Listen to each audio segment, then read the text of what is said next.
Polo, where we've just seen a sprint between Taipei men,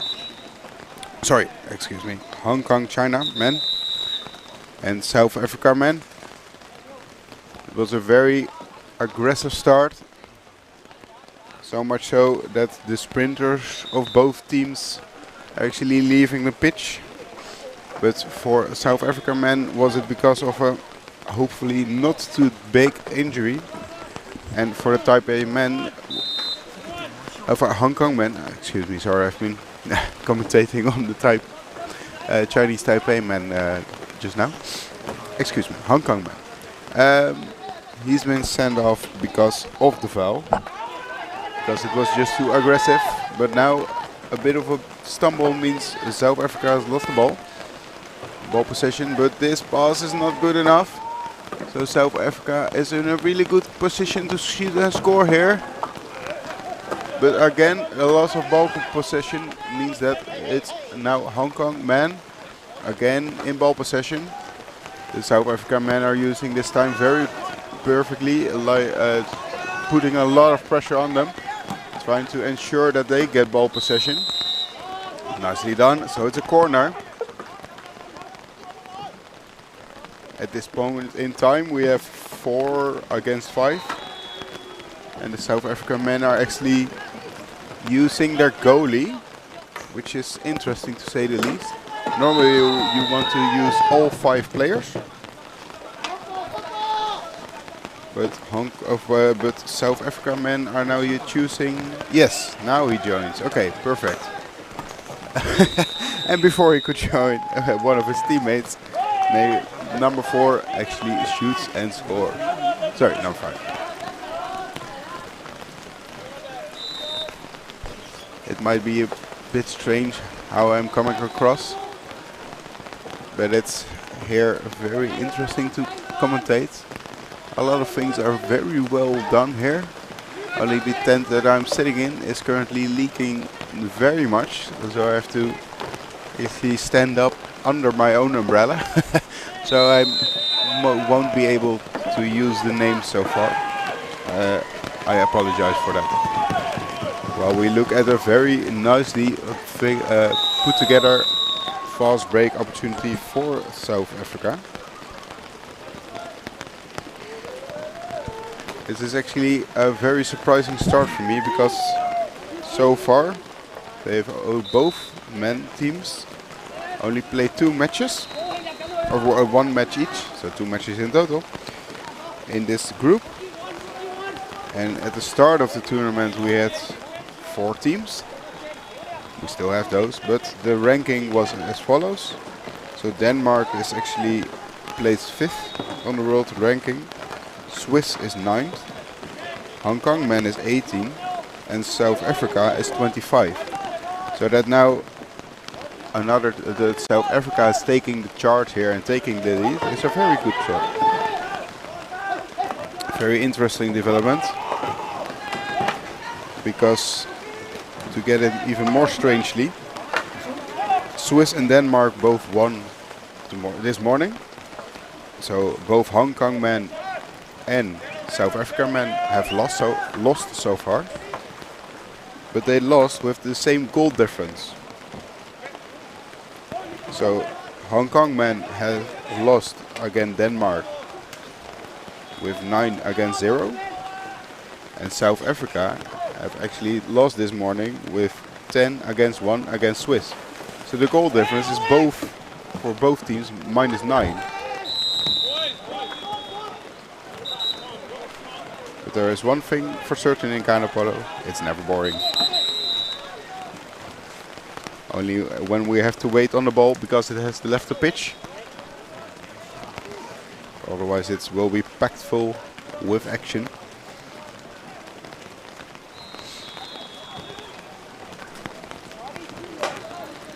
So at the start of the match, both teams have offered the other team some gifts. That's very common in the Canoe-Polo sport. The Hong Kong men have brought some local foods, and the South African men have brought them braided African animals. Oh, nicely stopped by the South African man, number 7. Must admit that I find it a bit confusing that their number is not very visible on the front of their boiling 8, because the lines of the number of the South Africa flag are actually running through the number. On the back it's the other way around, and it's very clear. But on the front it's quite hard and challenging to find out which player has just had ball possession.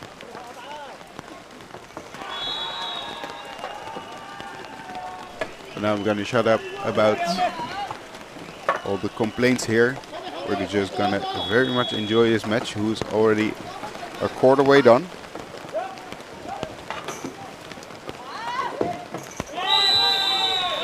Nice second line shot from player number 7 from South Africa. Used a few fake throws to really ensure that his aim on the goal was as perfect as it could be, and for good reason, because now South Africa is leading 3-0. Well, now number 4 from Hong Kong, trying to breeze the defense. He's actually getting joined up by number 1 here as well. There is some room here if he would have continued. Can he pass to number 7? Ooh, takes a shot himself, but deflected by number 5 from South Africa.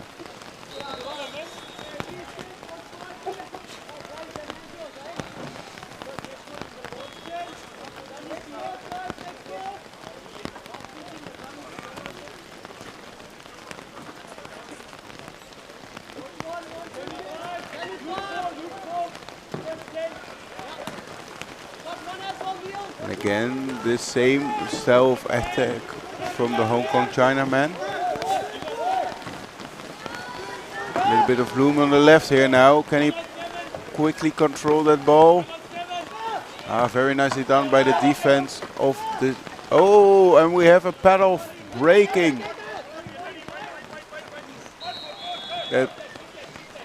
Oh, that's... They're so strong, these men. They break their own pedals. Very impressive. Luckily for the South African man, that was very quickly fixed. Because you have to leave all your equipment, and yourself of course, after your own line. Otherwise, a sub is not allowed to actually take place. So that it was very quickly reacted. Far away shot, deflected nicely again by the South Africa.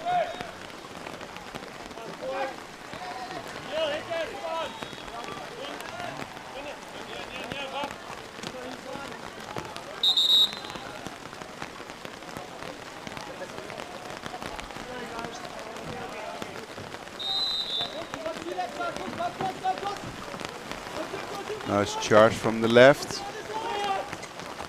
Big push. And if you think, why is that allowed? Yeah, that's just a rule of Canoe Polo.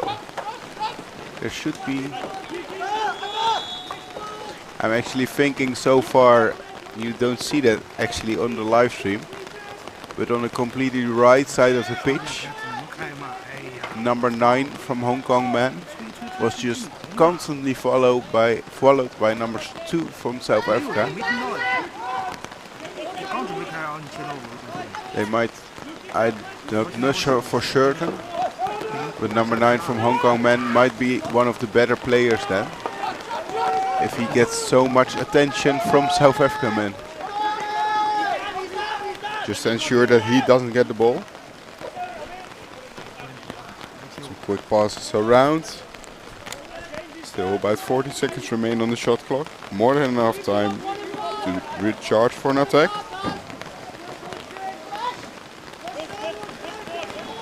We're here with the referees Marzena Andy Isaac Ginter and Zoe Anthony to ensure the safety of the players for themselves.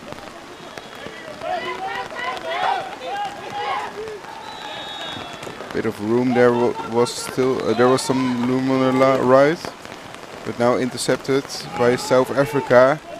You should go towards the man because he's still free now.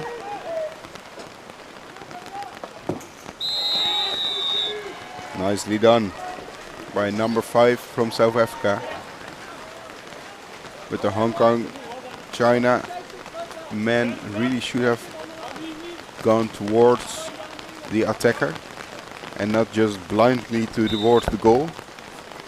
I do understand them. A lot of players make those mistakes, but sometimes it's just way more effective to put your energy in stopping the player than to reaching your own goal. With just 40 seconds remain, South Africa just got possession of the ball, but a paddle foul has been made. It might not sound pretty, but it was a very effective offense. Very effective fault, because now the fast break was non-existent. And now they have time. Oh, beautiful pass. Oh, the pass from number 3 was very nice. Nicely captured by 7. But in the last few seconds, no, go to the ball, go to the ball. Oh, and it is done. In the last few seconds, it's more important that you put a lot of pressure on the player that is attempting to shoot than it is to reach your own goal, because in 4 seconds, even the quickest Polo players won't be able to reach the other side of the pitch in that time.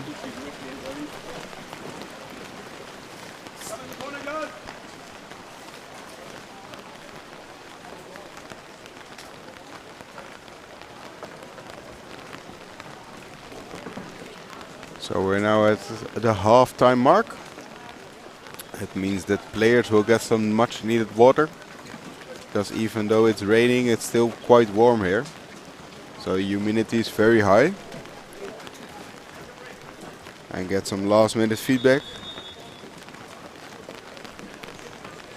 At some point, they really have to figure out if they want to go for the full on charge at the defense, the Hong Kong men, with a man on defense.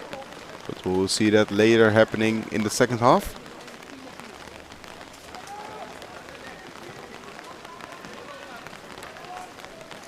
Let me quickly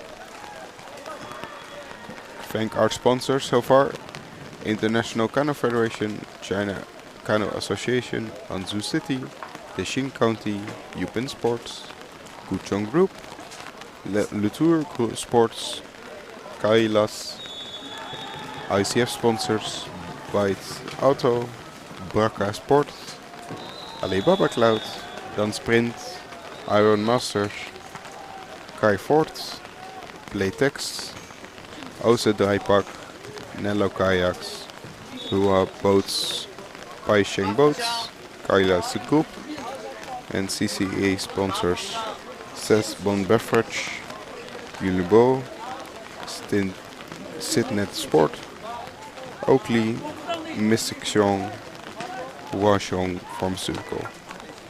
Thank you for making this possible. And also to Hong Kong China for giving the players the much fun they need to be able to play there, because the South Africa players actually had to pay themselves. So there's a big difference in that. In 40 seconds we will start with the second half of this match.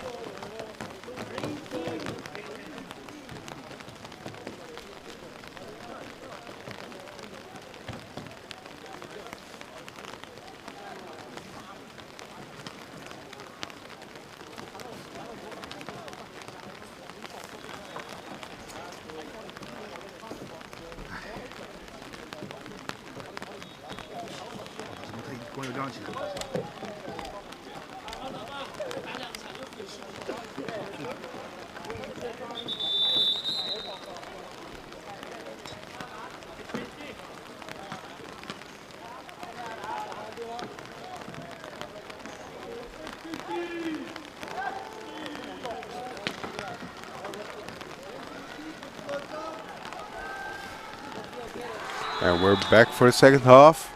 Both teams are lined up. Hopefully now we can continue without any injuries for the players. And we're off. Very quick ball flip. And the sprint is won this time by Hong Kong, China. It was the same player that actually was sprinting just now. But apparently his job is sprinting, because he now goes over the line again to get another player on pitch, namely now number 4.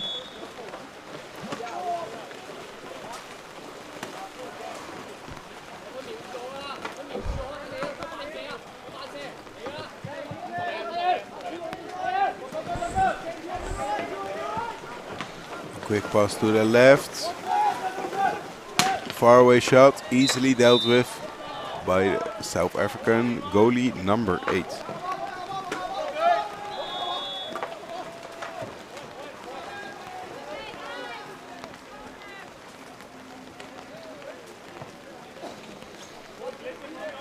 South African men are supporting a 1-2-2 kind of defense here, trying to get as much room as possible between the goalie and the attackers. But this is a very tight corner, stopped by the South African defense. Not a lot of people were pedaling at that moment, I should say. Oh, but a faulty pass means that now Hong Kong Chinamen are in ball possession. Can the pass be received? But a lot of fumbling, but this is South Africa in possession. It was a bummer because there was really a fast break opportunity just now. Was that a shot on goal or was it a pass that was blocked? At the end of the match or at the end of the action, South African men are still in ball possession.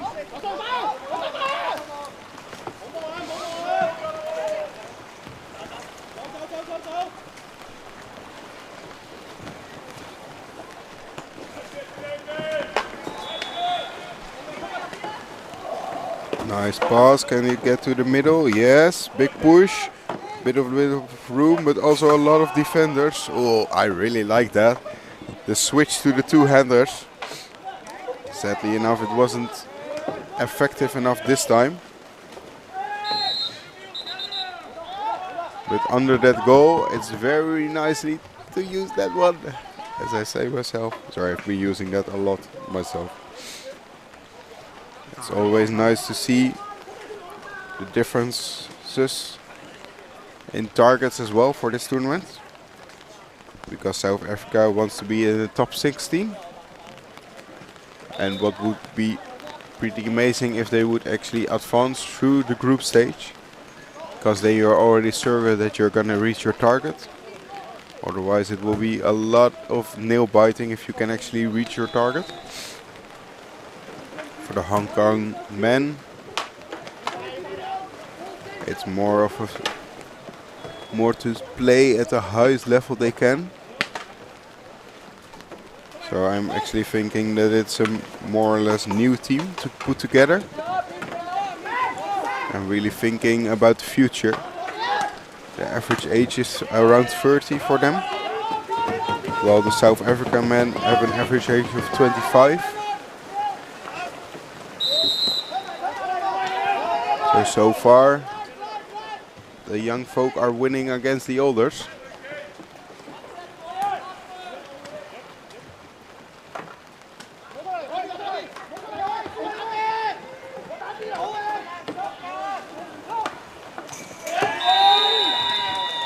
With another goal on the scoreboard in favor of South Africa.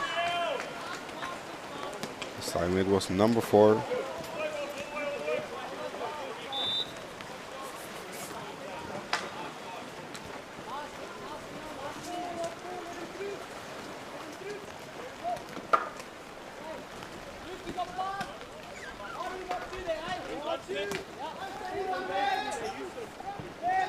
On the right side of the pitch, we also have number 5 from South Africa, and I'm pointing him out because he is the son of an old teammate of the South Africa international team, man. So that's very fun to hear that son has taken after his father to join this beautiful sport.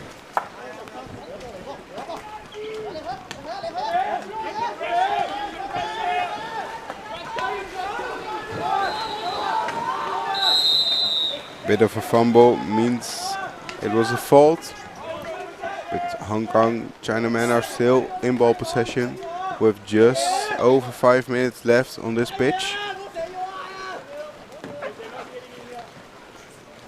The Hong Kong men using now one player, number 4, trying to breach South Africa men. Now he's joined by number 7. But in my opinion, yeah, they're very close towards the defenders of South Africa. So they don't have that much speed that they can achieve. It just makes a difference if you have 4 strokes or 3 or 2 strokes possibility to achieve some speed, or that you have, oh, that could have been so much more beautiful, gone to number 10. Number 10 was completely free on the right, but number 4 took the shot. But that's also something you have to keep in mind to really be able to play together. You have to make a lot of hours together,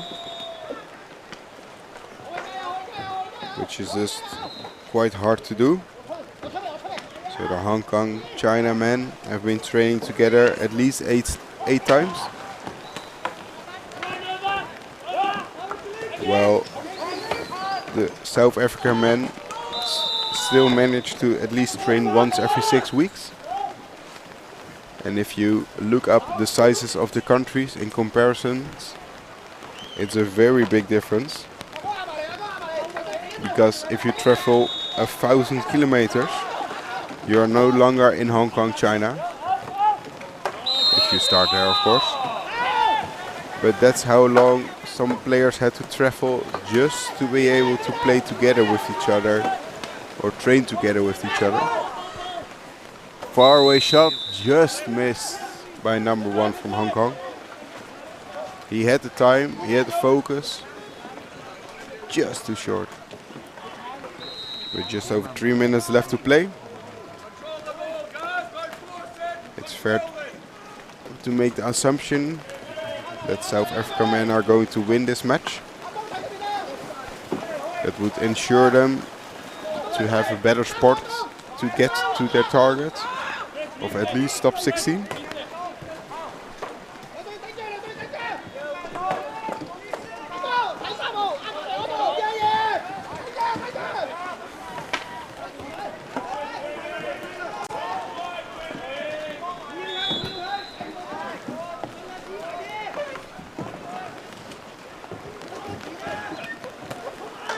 South Africa men really trying to ensure some room in the defense of the Hong Kong men. Quick pass, a lot of room on the left. Oh, but the pass is nicely blocked by the defense. But still in South African ball position with 5 seconds remaining on the shot clock. They really have to work towards something. Have to shoot 2-1. Oh, beautifully played with the clock.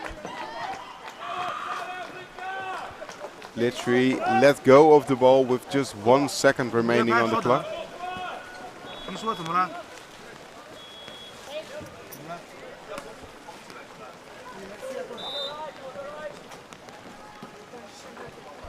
With just 2 minutes, and with that goal, the South African men really are trying to clear out their goal difference of -9 now.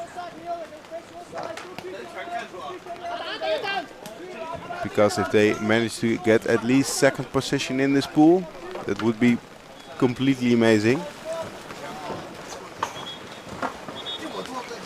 Especially if you look at the world ranking, well, we see an advantage being given. 1.5 minutes remain. A lot of pressure is put on the Hong Kong Chinamen.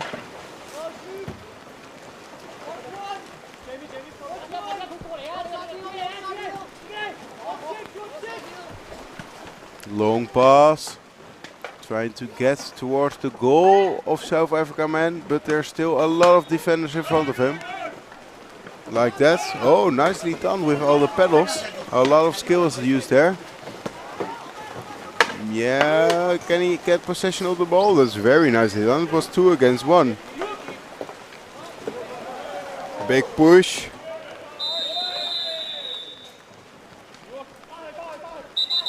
But there was a foul being made.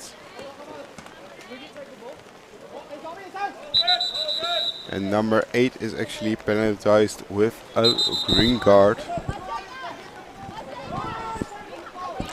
So Hong Kong Chinaman will finish this match with 4 players unless South Africa men manage to score in 42 seconds, because the time on your screen is not correct. There was a timeout and there are still 42 seconds remaining in this game. So if you see the shot clock on the left next to the referee, focus on that, because that is the time that is remaining.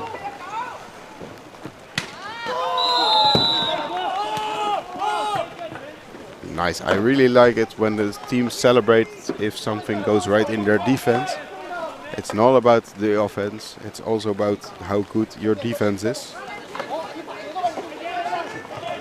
Second line shot, again deflected.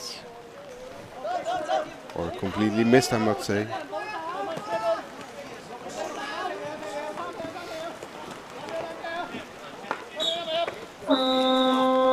And that marks the end of the match.